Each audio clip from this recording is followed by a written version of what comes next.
Now, you know we had to play that for you right there, man. We had to get it in for you. We had to do it. Even though it ain't Wednesday, we still had to throw some of that West Side flavor, that West Side heat for you, okay? Listen, this is hyperadio.com. Flavor Show is on your radio, and this is LOL Fridays. We do this each and every Friday night, 7 o'clock on the dot. How you doing? How you doing? How you doing? How y'all doing? Okay, so check it out, man. I told y'all before, right? I bring the hottest of the hot. I bring the funniest of the funny every Friday, and today is no exception. Ladies and gentlemen, joining the show today, Mr. Marcus Mangham. Give it up, Marcus Mangham. Yeah. All right. All right. What's up, dog? How you doing? What's going on, Funk? Appreciate you having me out here, player. Yeah, man. It's all good, man. I appreciate you coming. I really do. Yeah. You know, I really do. So, if you guys don't know Marcus, we're going to get to know him today. So that way you'll know him from now on and when you'll go to all of his shows. Because the brother has hella shows. Hella shows. So, speaking of that, man, you are a stand-up comedian, yes? I am.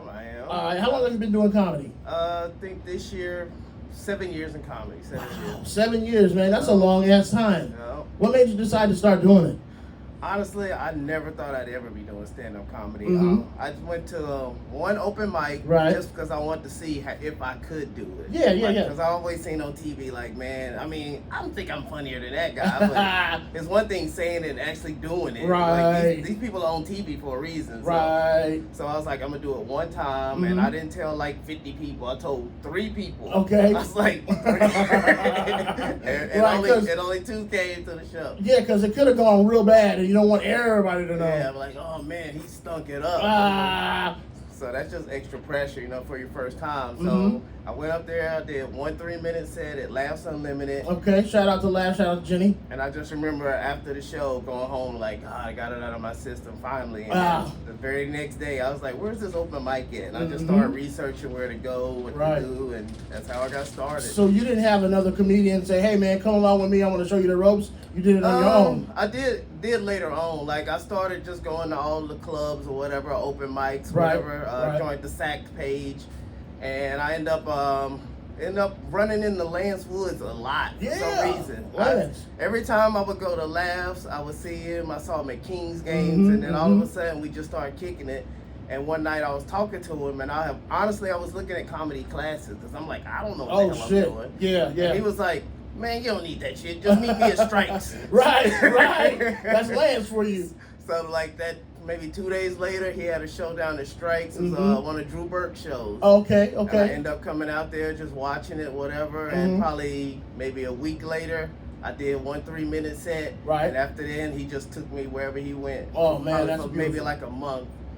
Like my 3rd show ever, I opened up for DC Curry. Oh shit, that's pressure. Because I That's just pressure. happened to be with Lance. Right. And I went up there, I went upstairs, he introduced me to DC, and he was like, this is my boy Marcus. He was like, hey, how's it going, or whatever. He's like, can you get some time? In my head, I'm like, I don't want no time, I just want to watch, dude, you tripping. My 3rd show ever? Right. I got like 4 minutes to my name. And DC is like, hell, I don't care. He can do the whole show if he wants to. Shit. Like, oh shit. Man. now the pressure's really on. Yeah. I'll be honest, I went out there, I did about 3 minutes. Okay. They stared at me. Oh, I shit. said, that's my time. All right, so thank y'all. Good night. Listen, I come off stage, DC said, I was going to come see your show, but I went to the bathroom and you're done. Oh, shit. That was quick, man. But it's a beautiful thing to have somebody just, take you under their wing and say, hey, look, man, follow my lead. I'm going to show you. And I'm telling you, Marcus, man, that dude is one of those dudes who'll do it for you every time. So shout out to Drew Burks and shout out to Lance Woods, man, for real. They're 2 really good cats in this game, and I look up to them. So that's a dope-ass story, man. One of the best I've heard, actually, on this show. So you decided to do stand-up on your own. You went and went under their wing, and then what happened after that? You started to branch out on your own, right? Yeah, I started branching out on my own. I was doing all these open mics, but I would go anywhere. Like open mic in the Bay, whatever. I started meeting, like a lot of comics don't know, you just got to start talking to some of these other comics. Yep. You might not even like them like that, but they know the scene in their city, and you can go to their city and do as many mics. Like I would go to San Francisco and do I go to the Wash and these other places. And they will put me on these other places, but it just helped me get reps in different cities. So see how comedy's different in other cities. Just because you're killing in Sacramento. Because it is. It's different everywhere. Yeah, then you go to the Bay and they're like, this guy's a psycho. Right. Those laws don't doesn't apply out here, my friend. You can't say that. You can't say that shit. Like that's my closer. Right. Yeah, the wash is dope. Oh, shout out to Tony Sparks too. Yep. He's starting it up again. I saw that. I saw that. Man. I got to get out there and do a set and do some laundry. I got some drawers I got to wash. I was surprised when I went there. I was like, it's an actual laundromat. I know, right? I was like, get out my way. Yeah, man. People trying to do laundry all of a sudden. Hey, how's everybody doing today? What? Shit. So, where are you from originally, man? Originally from Salisbury, North Carolina. All right, Salisbury. Shout out to Salisbury, North Carolina. You ever get back? I try to go at least twice a year. Okay. Try my best to. All right. You done comedy out there? Yeah, I got to do one weekend. Nice. Tony Roberts took me out there. Another good dude. Yeah, another so good dude. He let me host for him that whole weekend. Okay. Me, him, and Lance Woods did a weekend in Greensboro, North Carolina. Oh, hell yeah. So that was cool. I bet that was fun. Yeah, I got to see people I graduated with. Like, they actually came out. Like, it's probably maybe 30, 45 minutes from my hometown. Right. But they came out. Like, my dad came to the show. Oh, that was shit. his first time ever seeing it. Oh, what did he say? What was his feedback? I don't know. He was just happy to be there, man. Yeah, like, he's in that green room just like, what do I do? Mm-hmm, like, just chill. Yeah. All you got to do is watch. Just watch, man. Have something to drink and chill and relax. Yeah. That's dope. So what made you move to Sacramento? So my uncle, Scott Rice, he was best friends with Bobby Jackson. He okay. played for Sacramento Kings. Yeah, I know B. Jackson. So they were cool for years, and I would just come out here and visit every now and then. Mm-hmm. And then I would visit so much that I was like, hey, man, what do you think about me moving out here? And he was like, honestly, I don't care. He was like, it's just me and him. Honestly, at that time, he wasn't married. He had kids, but even though they were going back and forth between him and the mom. So I came out here, and basically his thing was, come out here and get yourself established. If you need anything, I got you. Right. But if not, and I didn't expect him to be my dad either. Oh, okay. Like a lot of people thought, oh, your boy made it, so you made it. He ain't paying my rent. Right. That's a grown ass man, and I'm a grown ass man.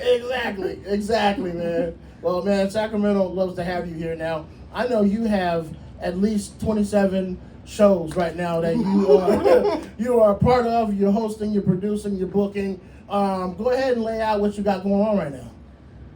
Right now, I've been doing Comedy on the Rocks at the Pink Martini. Which is dope. That's the show we've been doing bi-weekly.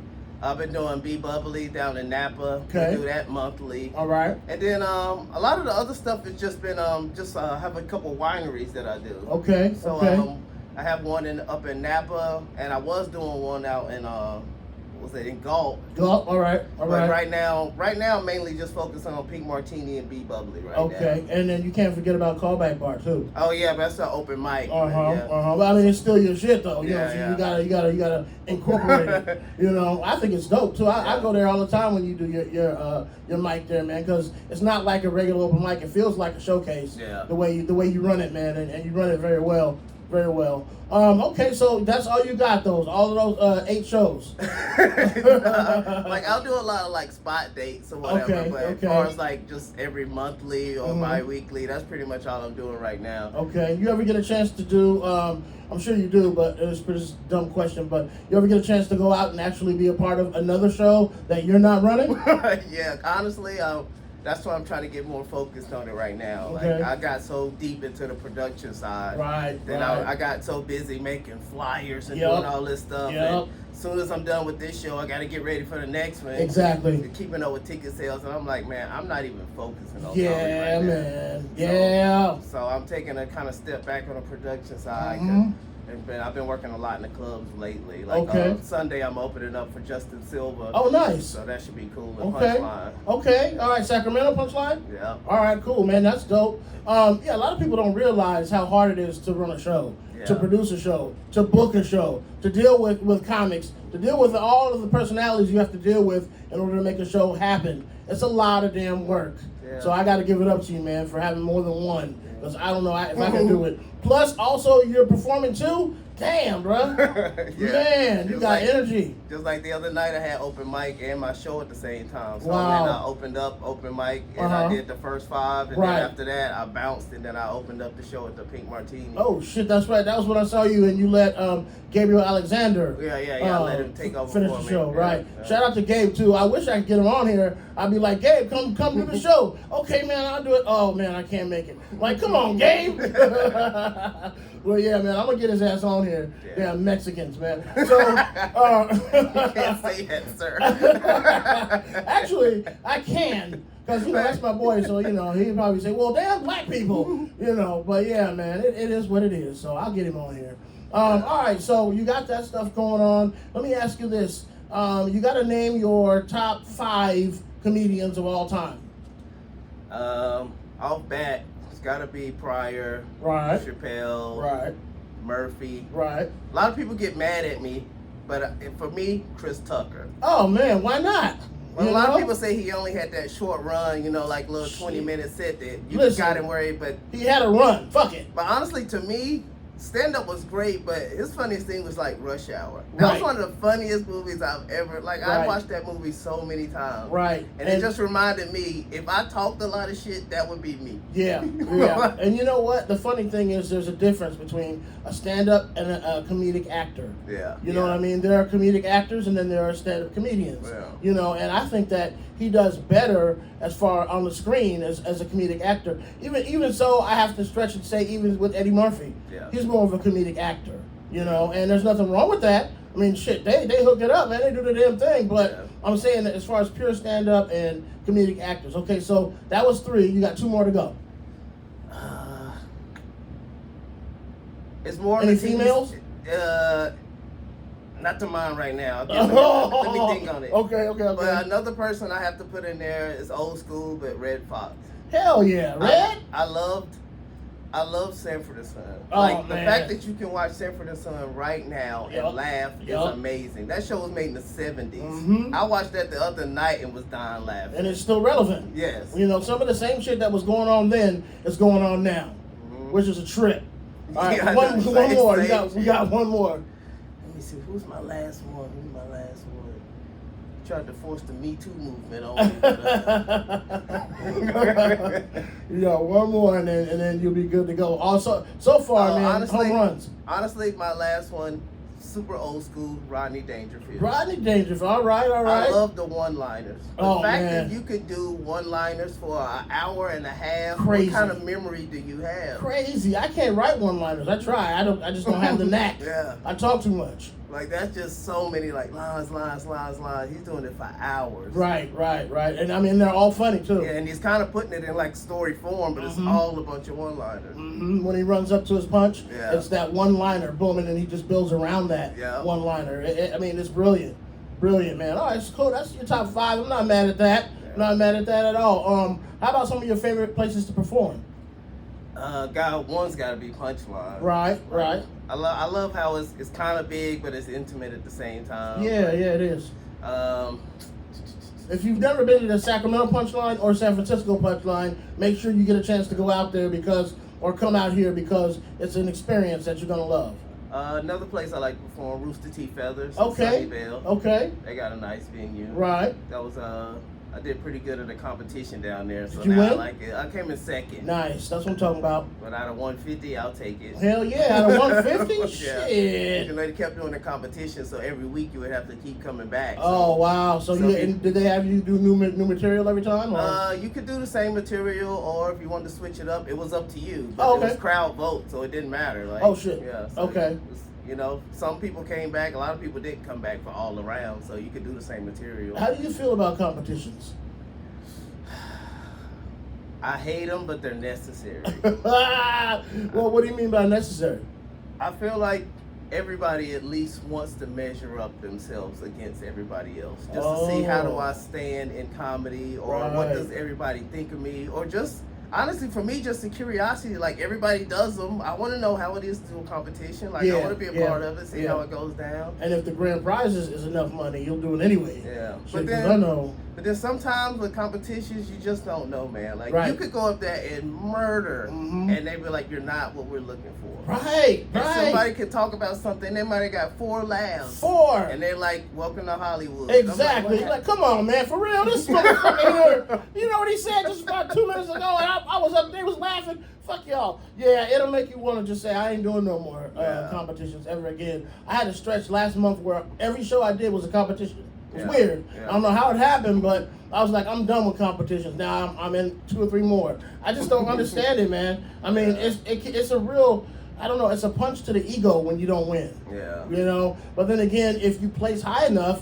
you can still pat yourself on the back. Yeah, and it's also the exposure. A lot of times it'll bring people in that wouldn't come. A lot of those shows, they'll bring family. So Katie will come, and she's never been to a comedy show in her life, but she wants you to win. Yeah. And then she might end up liking somebody else. Exactly. Because like with Roosters, I do like, they tell you bring as many people you want to, but they make you pick 3 other people that you like. So when they do the whole count up, it's fair. Like, okay, I like this person, but who did I actually like? This person. Right. Yeah, man. So you ever thought about doing one yourself, like booking one and put one together? I thought about it, and then I stopped thinking about it. I don't want people bitching at me. I was waiting for it's not your fault. Hey, man, he only pick his friends. What you got? Just get 3 judges, and then you're good to go. And then they tell them the bitch at the judges, not you. Like, leave me alone show. Yeah, man. Yeah, man. For real. I thought about it, but I don't know. Maybe. Yeah, you might want to think about it, bro. Because I mean, you know,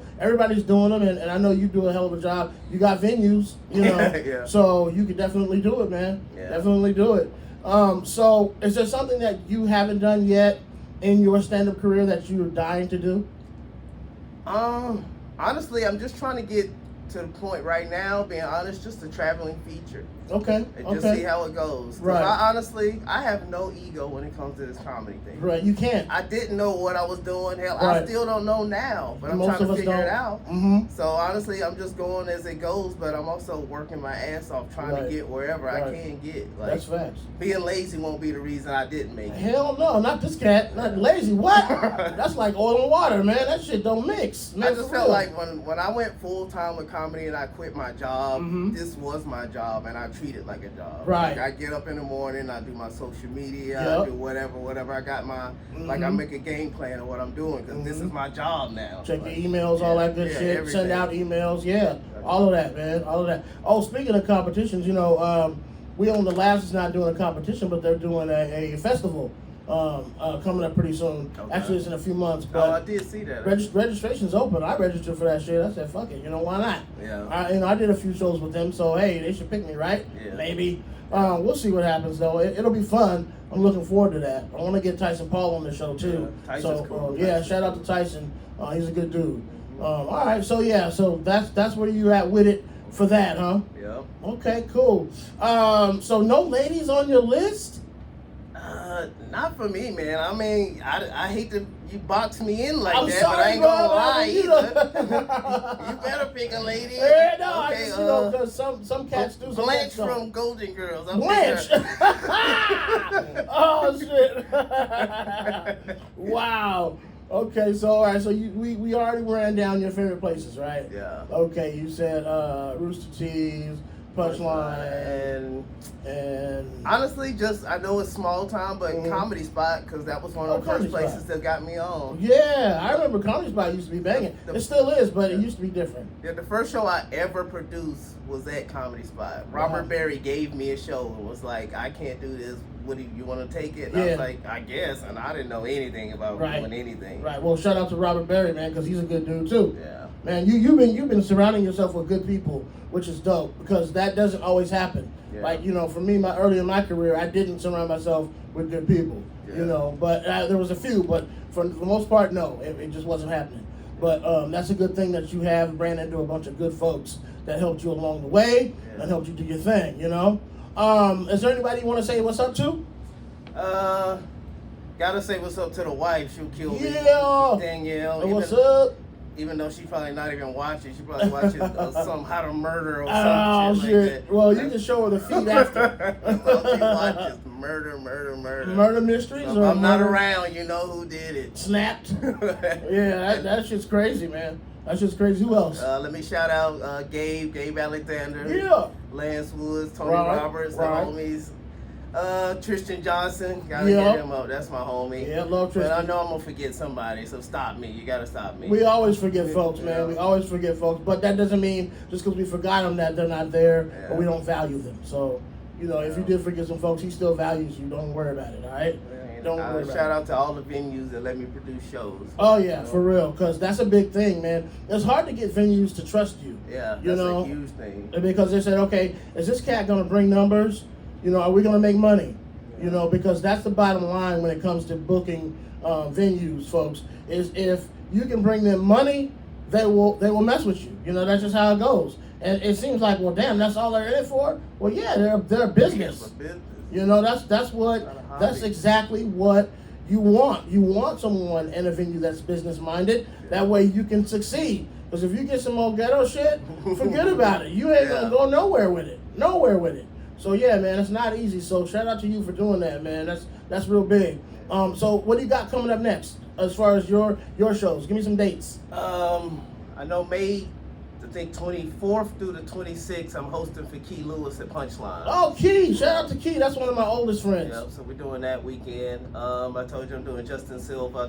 That's coming up Sunday. Right. And then I'm doing Be Bubbly in Napa, and that is May 16th. Okay. That's all I know right now offhand. Well, cool. People come out, man. Come out. People come support my guy right here because he's working hard for you. And he's very funny, too, by the way. I've watched your stand-up grow and grow and grow. And, I mean, you got your own voice. You got your own cadence, your own style up there on stage, and I really appreciate that, man. You take it serious, and I only like to deal with cats who do. Yeah. So I appreciate you for that, man. I really do, because the art deserves it. Appreciate you having me up here, bro. Yeah, man, it's good. It's good. All right, so we got your shout-outs. I got to do a real quick flash session on you. You ready? I'm ready. Okay, you pick one. Okay, hot or cold? Cold. Red or blue? Blue. All right, dark or light? Well, like white girls, white. Okay, natural or artificial? Natural. All right, stage or screen? Stage. Okay, really, stage? Yeah, that makes sense. You never thought about wanting to do movies? I did a little part in that movie. Was it Ball Busters? Okay. With Jerry O'Connell. Oh, all right. Yeah. So I did. I kicked his ass out of the airport. Oh shit! I played a security guard. Nice. It's cool. I don't know. It's different. I haven't did a lot of it. It's just like it's like hurry up and rush. Yep. You do this scene and then you're not doing anything for about 3 hours, and then you do this little 3-minute set, and then you go here. So I don't know. It's It'll okay. Make you tired. Comedy, you go up there, you do your job, you go home. The movie thing is just all day. It drags out, yeah. Somebody just can't get it right. Like when I did that little Ball Buster movie, the guy dropped the damn mic on the guy's head. No. And they got to restart over. Yeah, man. All right, cool. Well, listen, man, it's been a pleasure having you on. I thank you for taking the time. I know you're a busy man, so I don't want to take too much of your time. And it's a Friday night, so you probably got a show to do. So I'm going to let you run, but we will have you back. I want to hear about some more of your successes and some more of your adventures in comedy as you get further along, because trust me, it's going to be an adventure, bro. And for you, it's going to be a successful one. So thank you for coming, man. Appreciate you. Yep, all right, so everybody on the social medias, go ahead and follow us. Click like and subscribe on the YouTube right there. All right, so this is hyperadio.com, LOL Fridays. Each and every Friday night, 7 o'clock, we do it just like this. I'm Defunct the Legend. We gone. Peace.